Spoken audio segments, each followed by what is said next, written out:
Маҳмудов Обид сокини 60-солаи шаҳри Панҷакен 3 сол аст ки бахшида ба рӯзи пойтахт дар марафони байналмилалӣ ки дар шаҳри Душанбе барпо мешавад иштирок мекунад.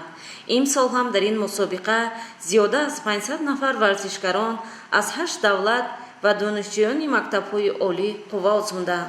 Дар ин марафон Маҳмудов Обид аз шаҳри Панҷакен дар масофаи 21 километр давида ҷойи нӯҳумро соҳиб гардид. Ман Худойбердиев Аврангзеб конкурс шаҳри Панҷакен.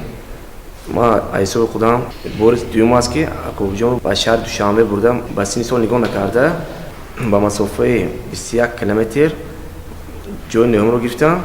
Ба ин синни соле ки ин кас ҳастам, ҳеҷ одаме ки дар байни ҳафта ёшо якта одами калонтар накаста 60 сола бо худохоҳ бо мо дастгирӣ мекунем обори Панҷакенро бардорам. 7 апрел ман дар мобайни 8 давлат баромад карда ҷойи нӯҳумро ишғол намудам. Ман аз соҳибкор Худойбердиев ҷониҷон миннатдорам ки мана дастгирӣ карда дар шаҳри Душанбе дар мусобиқа мебарам. боиси ифтихор аст ки ҳамёрони мо дар мусобиқаҳои сатҳи байналмилалӣ дошта иштирок карда парчамбардори давлати хеш мегарданд.